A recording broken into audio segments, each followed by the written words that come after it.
May 1, 2026. An armed faction in Mali issued a statement, not a threat, not a demand for territory, a call for peaceful transition. Peaceful transition. Those two words coming from a group affiliated with Al-Qaeda changed everything. Because groups like JNIM don't talk about democracy. They don't call for common fronts with political parties. They don't use the language of civil society. They impose strict Islamic law. They reject elections. They've been doing that for 15 years, until May 1st. The statement went out at 1400 hours, Bamako time. It called for national armed forces, religious authorities, traditional leaders and political parties to join together, to bring down the junta, to proceed with what they called an inclusive transition, and for 6 days, Ibrahim Traoré, Mali's closest ally, chairman of the Alliance of Sahel States, said nothing, not a speech, not a press release, not a single public word, while Bamako's roads were blockaded, while Russian mercenaries retreated from Kidal under rebel escort, while President Goïta disappeared for 96 hours, and the world asked if Mali's government would survive the week. Traoré stayed silent. The Western press called it paralysis. They said the AIS had no answer. They said sovereignty movements in Africa talk a good game but collapse when tested. They were wrong. Because Traoré saw what almost everyone missed. The language shift on May 1st wasn't about Mali. It was a script change, and the target wasn't Goïta, it was Burkina Faso. This is the story of how proxy warfare changed its language in real time, and how one man's refusal to play the game exposed the entire playbook. On May 1st, 2026, at 11:47 a.m. West Africa time, Jamaat Nusrat al-Islam wal Muslimin issued a statement that no intelligence analyst saw coming.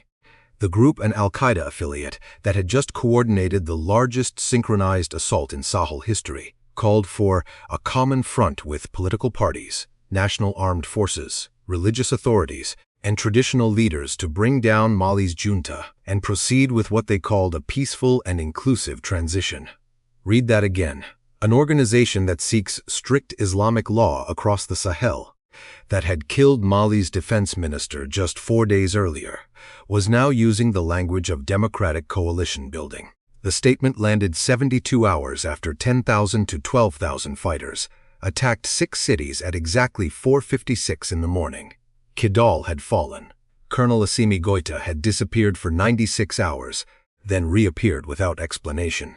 The Tuareg separatist group, whose spokesperson had met French officials in Paris on April 29th, had just announced a blockade, and now JNIM, the group responsible for hundreds of civilian deaths across Mali, Burkina Faso, and Niger, was talking about inclusivity. France 24 ran the story within the hour. Nina Willen from the Egmont Institute in Brussels was quoted. "They have a common enemy, but not a common project," Wassim Nasser. France 24's expert on jihadist movements added context about the April 26th attacks. All these attacks took place simultaneously. Clear coordination across the country.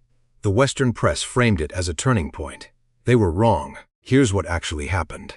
JNIM is a multinational, multi-ethnic organization built on the ideology of Al-Qaeda in the Islamic Maghreb.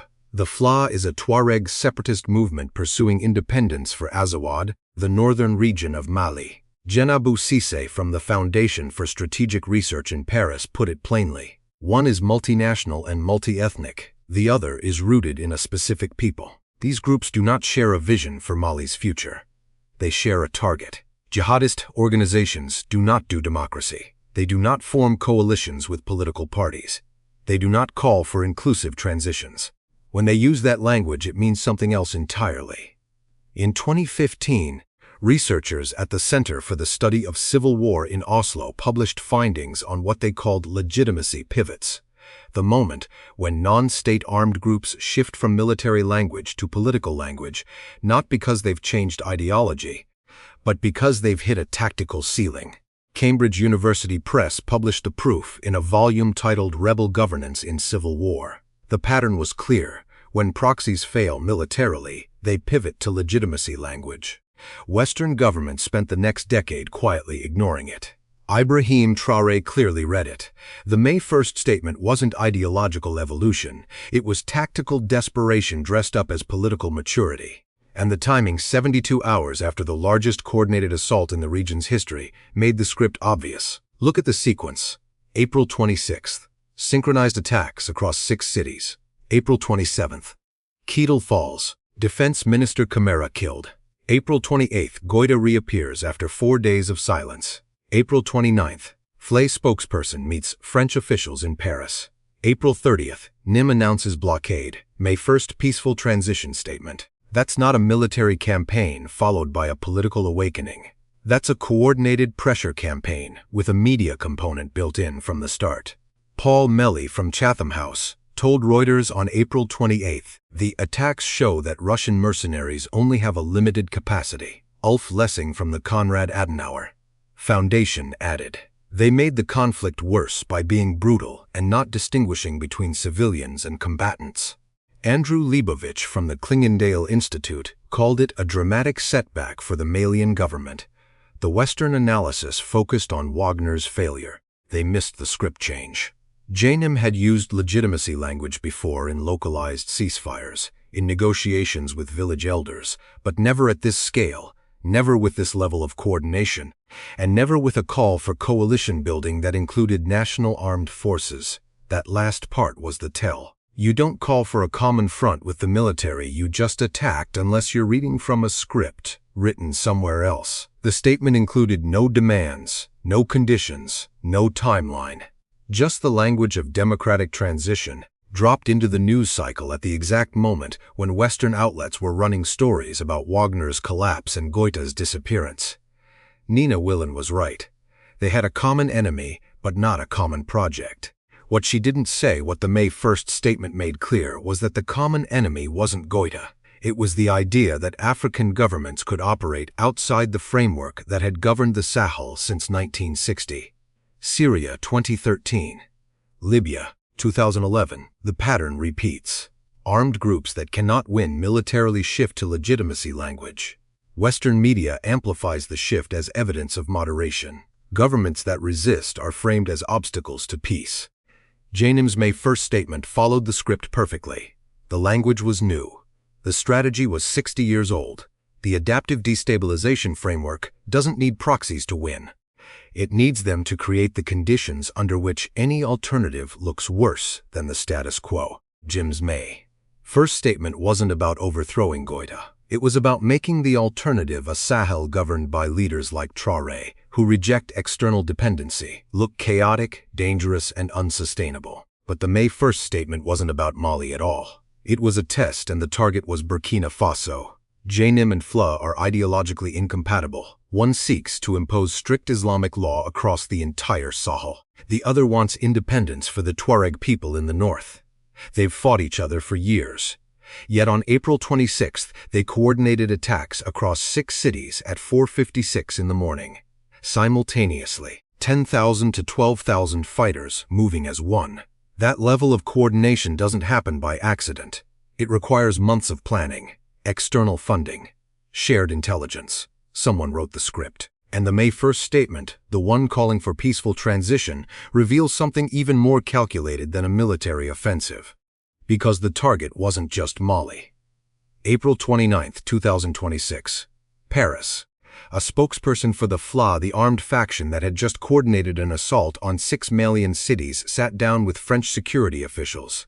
His name was Mohamed El Mouloud Ramadan. The meeting was not publicized. No cameras. No press conference. According to AFP and Al Jazeera, the discussion focused on one demand.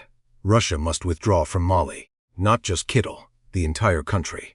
Ramadan's language was direct. The regime will fall, sooner or later. He wasn't talking about negotiation. He was talking about inevitability. 24 hours later, JNIM announced a blockade. April 30th. Roads leading into Bamako, the routes from Conakry, Abidjan, Dakar were shut down. Hundreds of vehicles stranded at entry points. JNIM's statement warned of severe reprisals for anyone attempting to supply the capital. The blockade wasn't symbolic, it was operational. And the timing, coming one day after the Paris meeting, suggested coordination that went beyond battlefield tactics. May 1st, the statement dropped. Peaceful transition of power. Democracy language. Political opposition framing. The same armed faction that had spent a decade conducting ambushes and raids was now using the vocabulary of civil society. Remember that coordination we saw on April 26, 10,000 fighters moving at 4:56 a.m. across 6 cities. The timeline that followed reveals who was writing the script. The Paris meeting on April 29th wasn't about Mali's internal politics. It was about Russia. Ramadane's demand that Africa Corps withdraw from the entire country aligned perfectly with a broader strategic objective.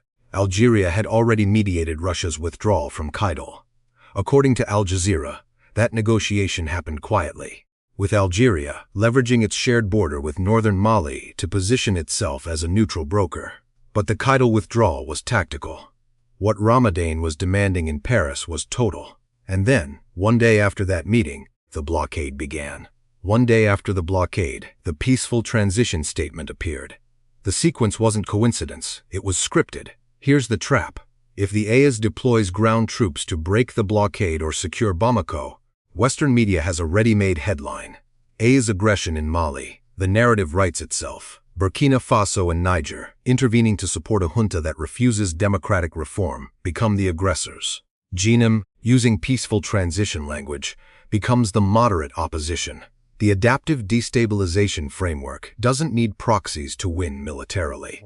It needs them to create conditions where any alternative looks worse than the status quo. On May 1st, Niger accused France of sponsoring the attacks.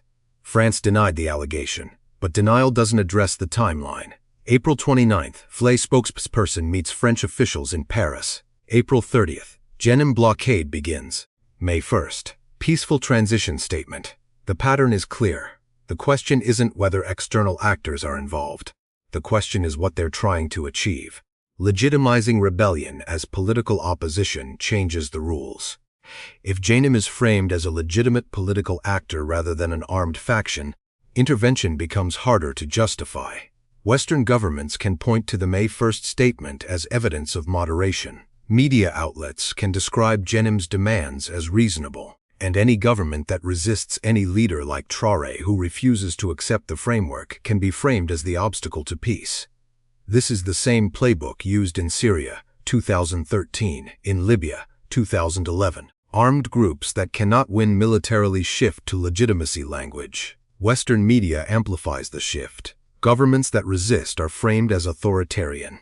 The adaptive destabilization framework doesn't need proxies to overthrow governments. It needs them to make the alternative a Sahel governed by leaders who reject external dependency, look chaotic, dangerous, and unsustainable. But there's another layer. On April 29th, the same day as the Paris meeting, France issued a travel advisory. French citizens in Mali were urged to leave as soon as possible. The security situation, according to France 24, was extremely volatile. That advisory came before the blockade. Before the May 1st statement, it came immediately after the Paris meeting. France withdrew its last troops from Mali in August 2022, after the junta expelled them. But withdrawal doesn't mean disengagement. According to Africa News, Mohamed El Maloud Ramadan explicitly called on Burkina Faso and Niger to stay out of the events underway in Mali. That warning wasn't directed at Bamako, it was directed at Ouagadougou, at Traoré. The target was never Goïta. The target was the AES. Here's why. If JNIM succeeds in framing itself as a legitimate political opposition, the AES loses its justification for mutual defense. If the blockade forces Bamako to negotiate, the precedent is set. Armed factions using external support can force governments to the table. And if Traoré intervenes to break the blockade, Western media frames it as aggression, not defense. The May 1st statement wasn't about overthrowing the Malian government. It was about testing whether the AES could be isolated, delegitimized, and forced into a position where intervention looks like occupation. Algeria's mediation of the Kidal withdrawal fits into this. Algeria shares a border with northern Mali. It has strategic interests in preventing instability from spilling over. But mediation also creates leverage. If Algeria is positioned as the neutral broker, any solution that bypasses Algerian mediation can be framed as destabilizing. And if the AES intervenes without Algerian approval, it risks being framed as a rogue actor. The adaptive destabilization framework doesn't operate through direct confrontation. It operates through narrative construction.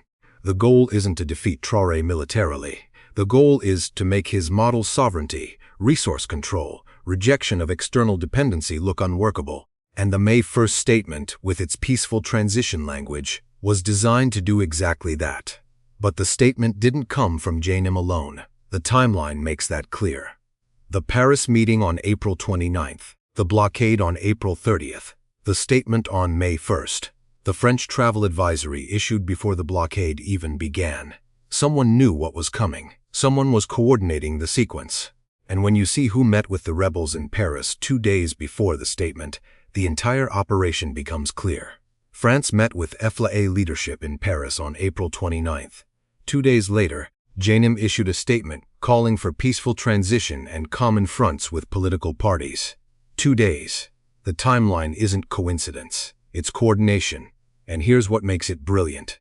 If the Alliance of Sahel states had deployed ground troops to Mali, 15,000 soldiers approved on April 16th, ready to move, the headline was already written. AS invades Mali. Burkina Faso occupies its neighbor. Traoré becomes the aggressor. The script was written for both sides. But Traoré's silence during those 6 days wasn't hesitation. It was the only move that could break the trap before it closed. For 6 days, Ibrahim Traoré said nothing. April 26th. The attacks began at 4:56 in the morning. 10,000 fighters hit 6 cities simultaneously. The coordination was surgical. The timing was deliberate. And the man who chairs the Alliance of Sahel states, the man who built his reputation on rejecting external dependency and defending sovereignty, stayed silent. No statement, no press conference, no social media post. While Niger's government issued airstrikes announcements and canceled May Day parades, while Mali's defense minister vowed to hunt down assassins at Camara's funeral, Traoré remained quiet, and that silence wasn't weakness. It was the most strategic move he could have made, because the trap wasn't designed to catch Mali. It was designed to catch him. The adaptive destabilization framework operates through narrative construction. The goal isn't military defeat. The goal is to make sovereignty look unworkable. And if Traoré had deployed the 15,000 troops approved on April 16th, if he had sent ground forces into northern Mali the moment the attacks began, the headline would have written itself. A's aggression, regional instability, Burkina Faso's military expansion. The peaceful transition language from the May 1st statement would have been framed as a response to Traoré's intervention, not the coordinated script it actually was. He saw it coming, and he refused to play. On May 1st, the Alliance of Sahel states confirmed what everyone already suspected. Intense air campaigns had been conducted in Gao, Menaka, and Kidal, following the April 25th attacks. Airstrikes, precision targeting, support from the air but no ground troops, no boots crossing the border, no 15,000 soldier deployment that would give the adaptive destabilization framework the image it needed. The FLA knew what that meant. Mohammed El Maaloud Ramadan, speaking on behalf of the rebel coalition, issued a warning. On May 1st he called on Burkina Faso and Niger to stay out of the events underway in Mali. Not a request, a warning. Because if the AS had intervened with ground forces, the entire operation would have shifted. The peaceful transition narrative would have been replaced with a regional war narrative. And Traoré's model resource sovereignty, rejection of external dependency, community-based defense would have been framed as the cause of instability, not the solution. But he didn't take the bait, and that decision reveals 4 possible reasons, each one more strategic than the last. The first reason is the VDP model, Volunteers for the Defense of the Homeland. Burkina Faso's community-based defense force grew from 28,000 volunteers to 85,731 in less than 3 years. That's a 3 times expansion. And the lesson Traoré learned wasn't that external forces work, it was that they don't. French forces failed, peacekeepers failed, Russian mercenaries failed. The only thing that worked was local communities defending their own territory. Mali doesn't need 15,000 AS troops. Mali needs its own VDP, and Traoré's silence may have been a signal. Build your own model, don't rely on us to do it for you. The second reason is Goïta's legitimacy crisis. Assimi Goïta disappeared for 96 hours between April 26th and April 28th. No public appearances, no statements, no confirmation he was even alive. When he finally reappeared on state television, On April 28, the damage was already done. Tesselit surrendered without a fight on May 1st. Mali's army morale had collapsed, and Traoré may have been waiting to see if Goïta would survive politically before committing resources to a government that might not exist in 2 weeks. The third reason is the trap itself. Records indicate that the FLA met with French officials in Paris on April 29th, 2 days before the May 1st statement, 2 days before the peaceful transition language appeared. The timeline proves coordination. And if Traoré had deployed ground troops, the narrative would have shifted instantly. Niger's government accused France of sponsoring the attacks, but they had no evidence. The accusation alone wasn't enough to reframe the story. But if AS forces had crossed the border, the adaptive destabilization framework would have had everything it needed. Regional aggression. Burkina Faso's expansionism. The sovereignty model framed as the problem, not the solution. Traoré saw the script, and he refused to read his lines. The fourth reason is internal tension within the AS itself. Niger was vocal. Burkina Faso was silent. That's not an accident. It suggests disagreement. Niger may have wanted immediate intervention.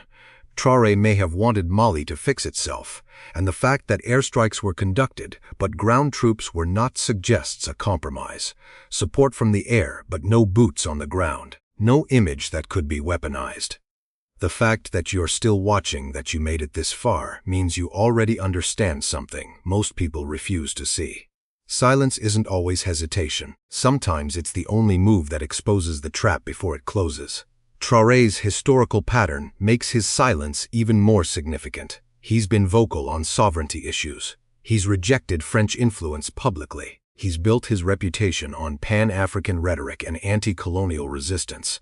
For him to stay quiet during a major crisis involving Mali, the AS member state closest to Burkina Faso, the country that shares the longest border, the government that depends on AA support, that's not characteristic, that's deliberate. And the deliberateness reveals the strategy.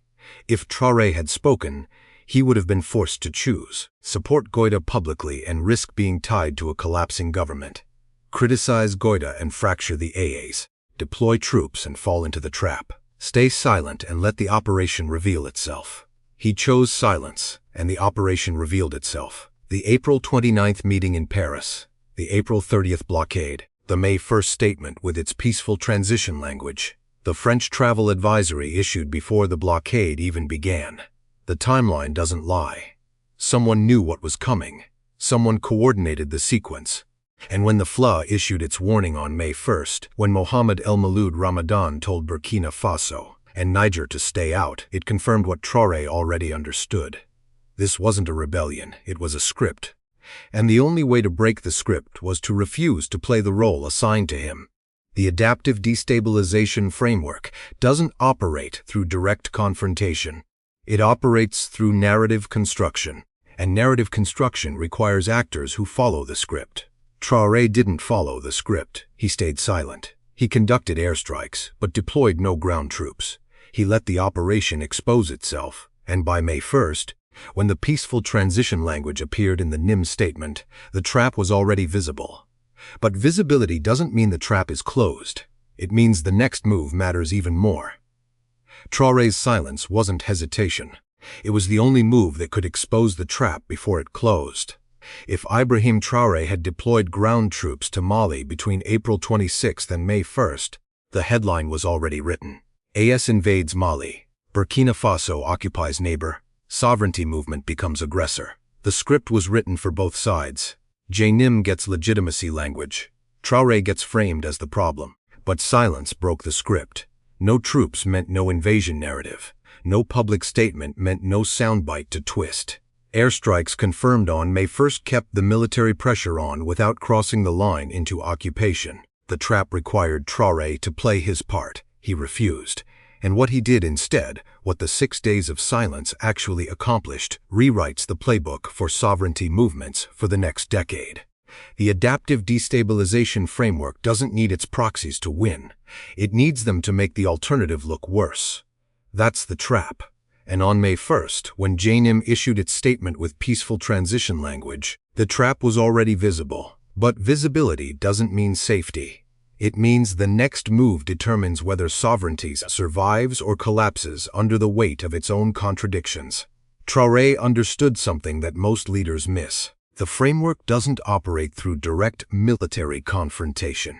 It operates through narrative construction. When a military proxy fails, the framework shifts to political legitimacy language. The goal isn't to defeat the sovereignty movement on the battlefield. The goal is to trap it into an intervention that can be framed as aggression. Make the sovereignty model look chaotic, make it look dangerous, make it look unsustainable, and when the international community calls for stabilization, the framework has already won. The pattern is consistent. When armed factions lose ground militarily, they adopt the language of governance. They talk about peaceful transitions. They talk about dialogue. They talk about protecting civilians. And the moment a sovereignty movement responds with force, the headlines write themselves. Regional aggression, humanitarian crisis, destabilization. The framework doesn't need the proxy to hold territory. It needs the proxy to force a response that can be reframed as the problem. That's why Traoré stayed silent. That's why he conducted airstrikes but deployed no ground troops. That's why he let the operation expose itself.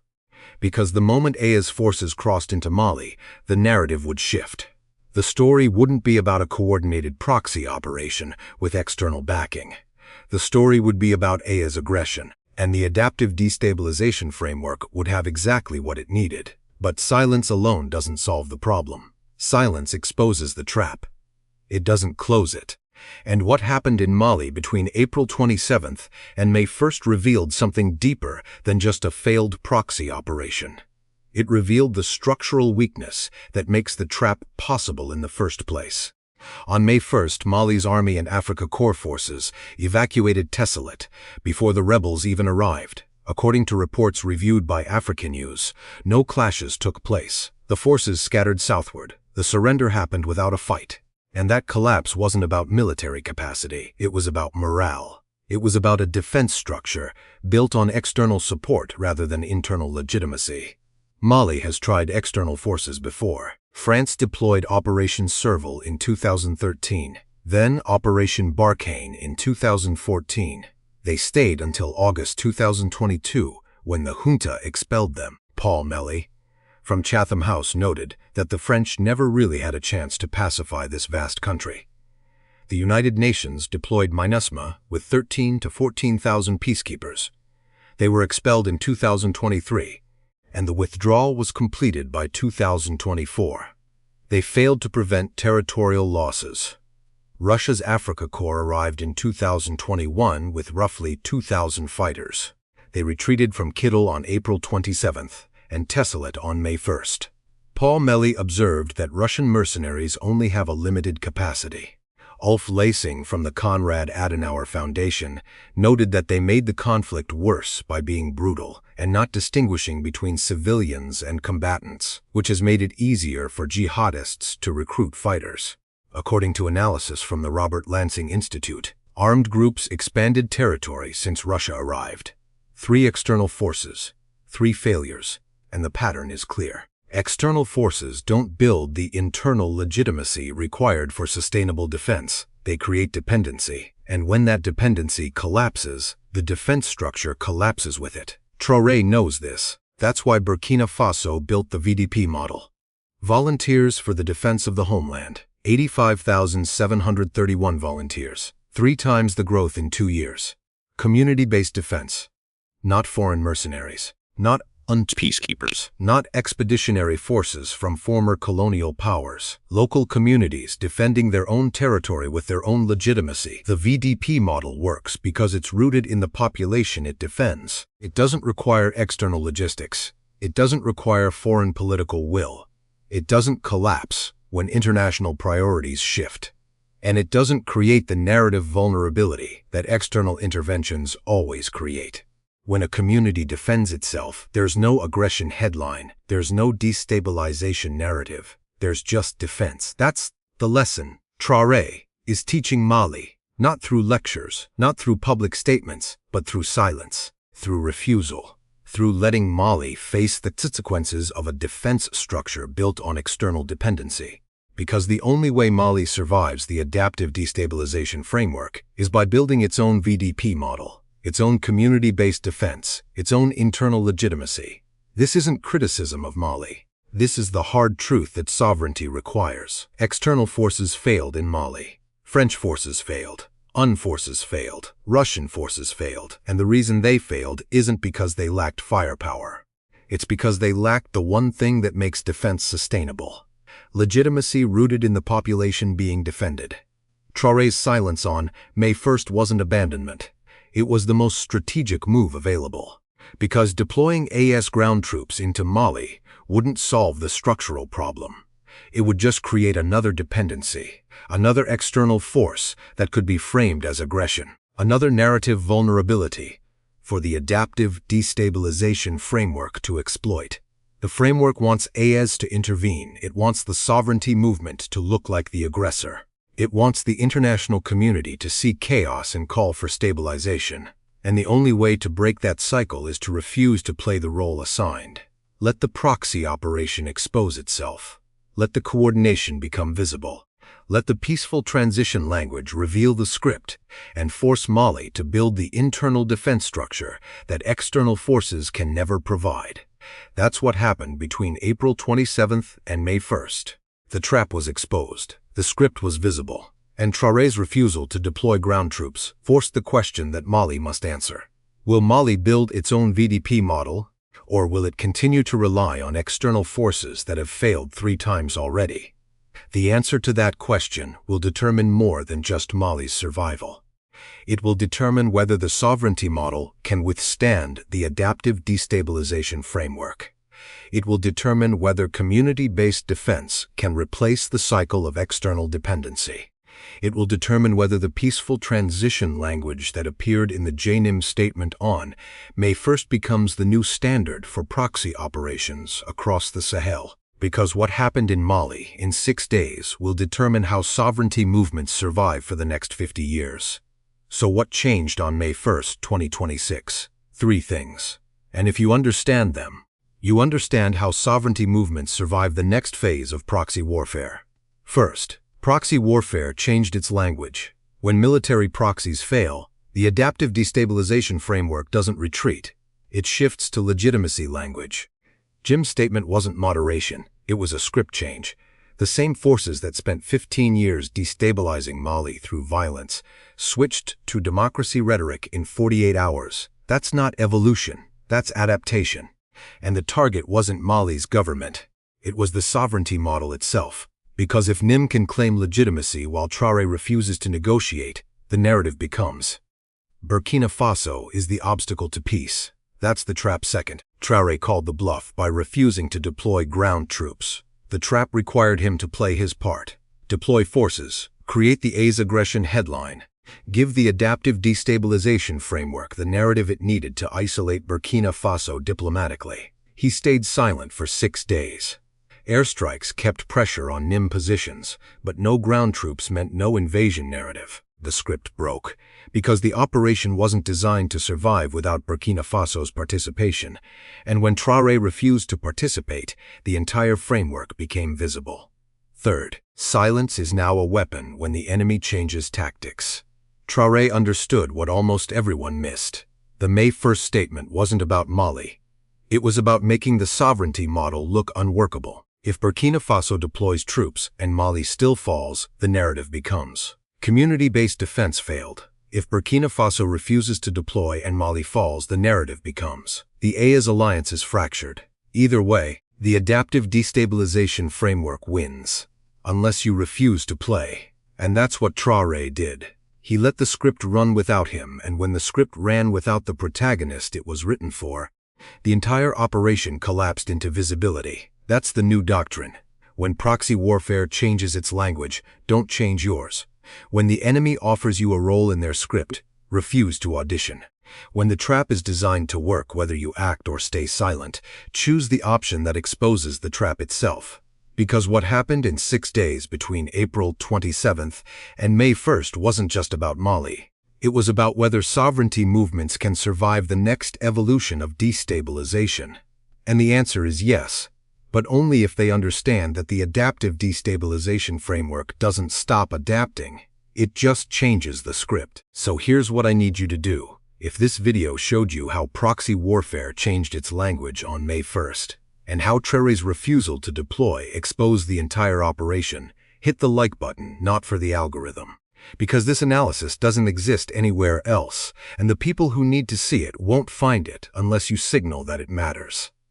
Share this video with someone who still thinks JNIM's statement was about peace. Because the script is still running, and the more people who see it, the harder it becomes to run. And drop this in the comments. Script exposed, your country, and one thing you'll watch for differently now that you know how the adaptive destabilization framework changes tactics. Let's see who's paying attention. Let's see who refuses to play their part. Because if you want to understand how Mali's VDP model became the answer to this exact trap, there's a video on screen now that breaks down why community-based defense is the only framework that survives when external forces fail 3 times in a row. It's called Mali lost Kidal in 48 hours. Traoré's answer protects it for the next 50 years. Watch it next, because the doctrine that saved Burkina Faso on May 1st is the same doctrine that will determine whether Mali survives the next phase. The script changed. Traoré called the bluff. And now you know what to look for when it happens again.